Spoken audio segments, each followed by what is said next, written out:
Is that a bird? Is it a plane? No, just a guy in a pair of tights and a cape.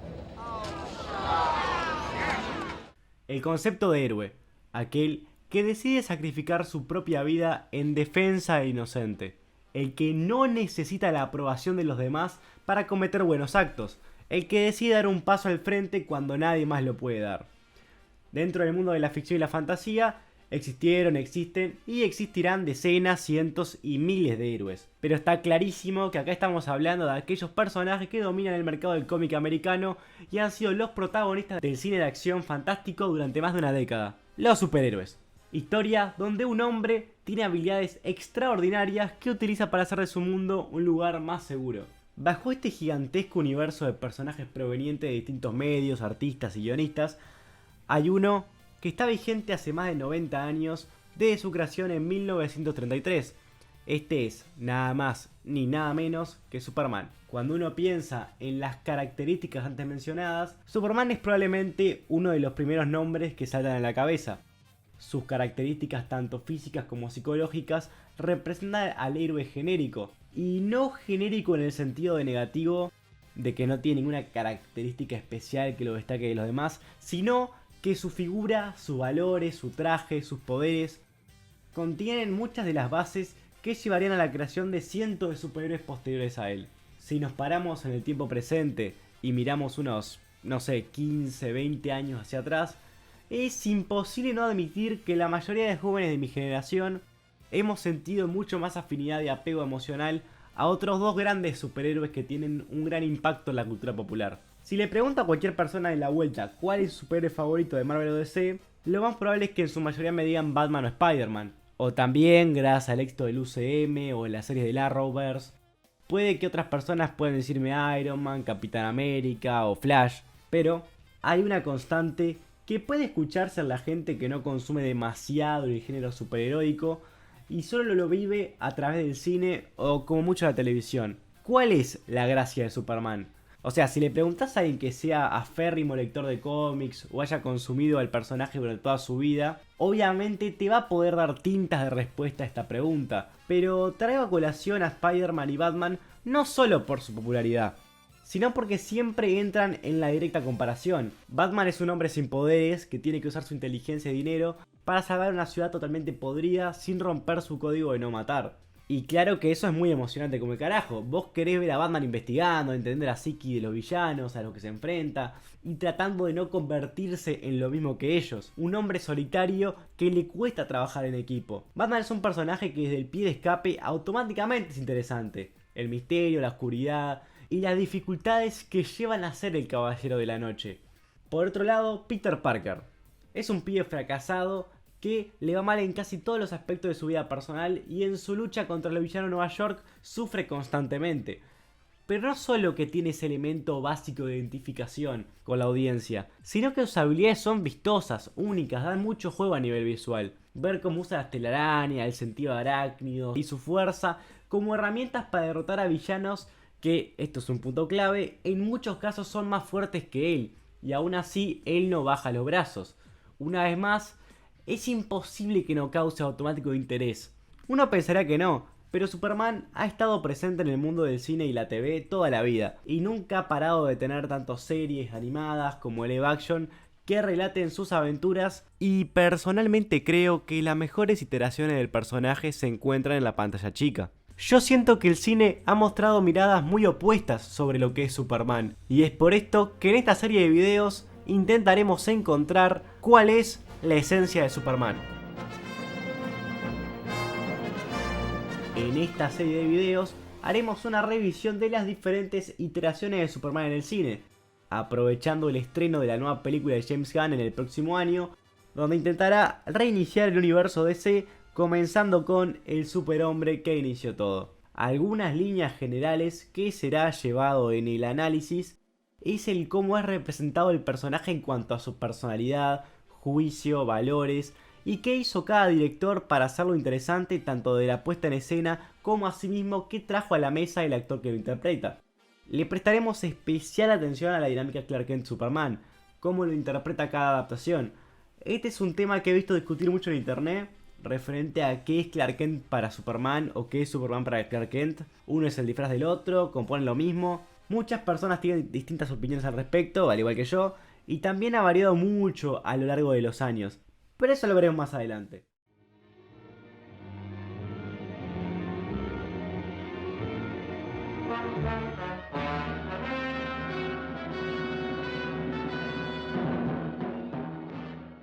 Aunque podría arrancar por las películas de Richard Donner y Christopher Reeves, que son probablemente las películas más populares del personaje junto a la nueva de Man of Steel, en realidad el primer largometraje El Hombre de Acero fue estrenado en 1951 bajo el nombre de Superman vs. The Mole Man. Esta en realidad tampoco fue la primera vez que apareció en el cine. En los años 1948 y 1950 estuvieron las seriales para cine Superman y Superman vs. el Hombre Atómico, o vs. The Atom Man. Básicamente era una historia larga que estaba dividida en capítulos y el público lo iba a ver al cine de forma semanal. La razón por la que no la uso de punto de inicio para el recorrido del personaje en la historia del cine es que a pesar de que si combinan los capítulos de cada serial podrían considerarse como una película de larga duración, cada capítulo duraba 15 minutos, eran 15 capítulos, unas 3 horas 45, estaba dividido y armado para funcionar en formato de serie, y a mí solo me interesan las producciones que estaban pensadas para que el gran público se sentara y experimentara una historia entera en una sola función. Superman y los Hombres Topo fue dirigida por Lee Sholem y protagonizada por George Reeves como Clark Kent y Phyllis Coates como Lois Lane. Un datazo es que tanto el director como ambos actores protagonistas mantendrían su rol para la serie, Aventuras con Superman, que se filmó poco después de este largo. Algo que sí sucede en la serial para cine que no sucede en este largometraje es que no te muestran el origen del personaje.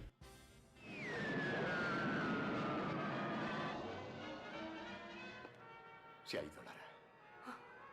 Nuestro hijo se dirige a la Tierra.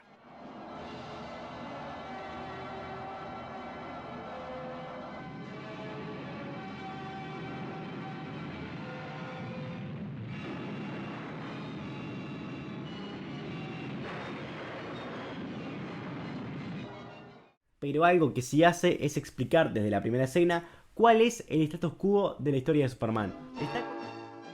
Many years ago, when the planet Krypton, home of a race of Supermen, exploded in space, the sole survivor was an infant boy who came to Earth with powers and abilities far beyond those of mortal men. Today, that boy, grown to manhood, is known as Superman. To venerate him in his never-ending fight against the forces of evil, he masquerades as Clark Kent, mild-mannered reporter for a great metropolitan newspaper. No one is aware that Kent is Superman, valiant defender of truth, justice, and the American way. Destaco esta introducción ya que nos deja muy en claro cuál es el ángulo en el que es visto el personaje de Clark Kent. El narrador deja implícito que Clark Kent es la forma en la que Superman se esconde entre la gente, para luego ser, Superman con cierta impunidad. El Clark Kent de George Reeves diría que tiene poca diferencia en su alter ego superheroico.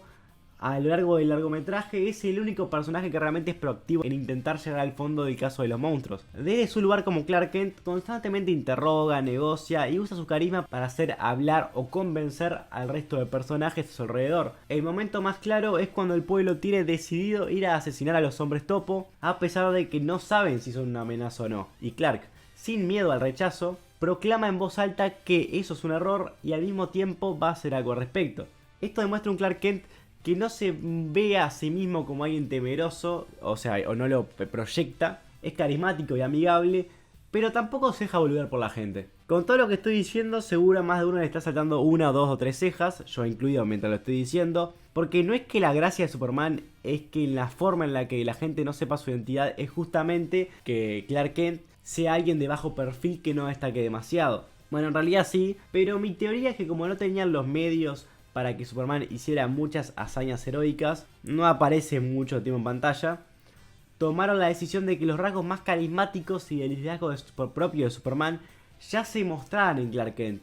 El personaje protagonista y superhéroe por excelencia no se podía ver como un fracasado o débil. Obviamente, es un largometraje de solo una hora, y literalmente la primera adaptación cinematográfica que lleva el personaje, por lo que tiene sentido que lo quieran mostrar como alguien competente y fácil de seguir. Entonces, ¿qué quedó para Superman en la historia? Creo que, aunque de personalidad no mucho, sobre todo por lo que dije anteriormente, siendo relegado a ser solo un ser omnipotente que no puede ser derrotado por ningún personaje en la película, Algo que la versión del 51 deja en claro en el conflicto principal, que a lo que se debe enfrentar Superman no es a una lucha física, sino una guerra en contra de la injusticia. Y esto se ve representado en la forma del racismo del pueblo por seres desconocidos, que no le habían hecho daño a nadie. Bueno, por lo menos todavía. Por más que Superman pueda fácilmente derrotar a cualquier persona, no tiene el poder de cambiar el corazón de la gente solamente con sus músculos. Esto resuena mucho con el personaje si tomamos en cuenta sus orígenes alienígenas, que curiosamente no son mencionados como un punto de motivación. En otras palabras, en esta adaptación, Superman es el último recurso de Clark Kent para evitar las injusticias cuando no puede hacerlo con palabras. Otra cosa graciosa es que el narrador, en el arranque, cuando presenta el personaje, dice que el hombre de acero es la representación de los valores americanos, The American Way.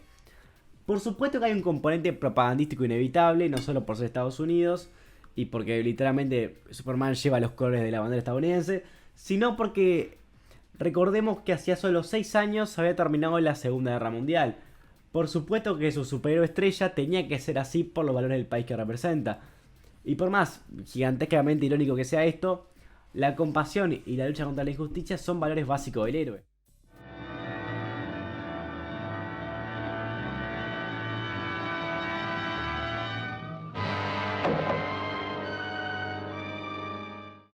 Estoy totalmente convencido que estos pequeños personajes que aparecen con las grandes frentes están inspirados en las Monster Movie de Universal, principalmente en Frankenstein de James Whale, tanto su entrada en escena con la música de horror y el uso del dolín para enfocar el aspecto dramático, al igual que la interacción con una niña, un ser más puro, no tiene las mismas preconcepciones que un adulto, y sobre todo el diseño de ambos, que resalta características anormales que remarcan el lado del monstruo. Algo que está interesante de esto es cómo la música que acompaña a estos personajes cambia de tono en el correr de la película, pasando de la tensión a la tragedia. Para hacer una historia relativamente sencilla y con un tono ligero, contiene un momento bastante fuerte cuando uno de los pueblerinos dispara a uno de los hombres topo, haciendo que se caiga de un precipicio.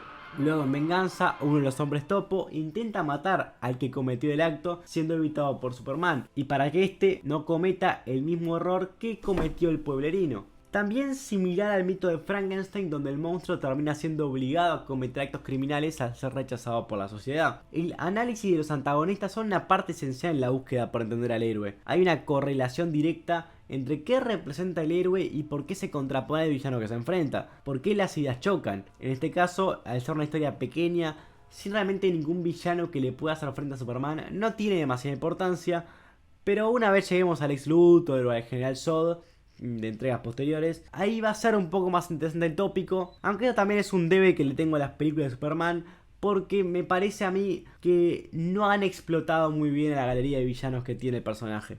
Tomando en cuenta que esta es una película del siglo pasado con más de 70 años, el icónico vuelo de Superman todavía no era posible de realizar con la tecnología de ese entonces, o por lo menos no con la espectacularidad que vendría años más tarde. Hoy en día, ver volar a un personaje que destruya todo con su fuerza, que sea más rápido que el sonido, no es en sí mismo algo particularmente muy impresionante. Primero porque son habilidades que ya tienen muchos superhéroes, sino que además porque a estas alturas lo hemos podido ver cientos de miles de veces. Aún así, lo importante siempre es más el cómo que el qué. Es la construcción y la emoción por ver las habilidades. Cómo son representadas en pantalla, lo que las hace especiales. Por ejemplo, si uno ve la película del Hombre Araña antigua, donde pelea contra unos ninjas y que fue la base para la serie de televisión en actores, no es particularmente muy impresionante, a pesar de que las habilidades del personaje sean atractivas. Pero cuando salió la versión de Sam Raimi columpiándose entre rascacielos, visto de tanto el piso como junto a él, además Sam Raimi te construye lo emocionante que es tener la habilidad, desde su primer salto y columpiada, su primer combate dentro de un espacio reducido, hasta luego estar en un espacio abierto donde un montón de objetos están en detrimento de poder derrotar a su enemigo. Algunos de estos elementos Raimi un poco que los toma de las películas de Superman de Donner, pero todavía no llegamos a eso. A lo que quiero llegar es que aún la tecnología no permitía explotar totalmente el potencial de las habilidades y hazañas de Superman en pantalla grande, porque para el vuelo se usó una cámara aérea, prácticamente un POV de donde se supone que Superman vuela, o un plano general donde Superman es animado en 2D de forma rápida, para que no se note que es un dibujo. Y donde más queda de ver para mí es el aspecto de la superfuerza. Superman combate con los polerinos uno contra uno y los levanta, los cachetea y los empuja de una forma bastante agresiva. Encima es re contradictorio porque anteriormente te muestran que el tipo puede doblar un arma como si nada, pero después arranca a empujar gente y no salen volando ni se lastiman demasiado. Nada, terrible así, loco. Loco, así no me puedo meter la ficción, bueno, no tiene gracia. Casi siempre está encuadrado para que todos los actores que participen en la escena entren en plano, o en todo caso hacen paneos o all-outs para que acompañen el movimiento. Que de todo lo dicho anteriormente puede ser rescatado como elementos que lo definan como personaje superhéroe.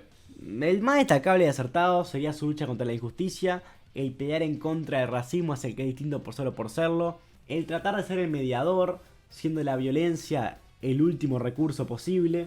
Lamentablemente, la dinámica de Lois Lane y Clark Kent no se ve mucho en la película. Más allá de que Lois no confía nada en Clark, pero una vez que aparece Superman queda totalmente maravillada.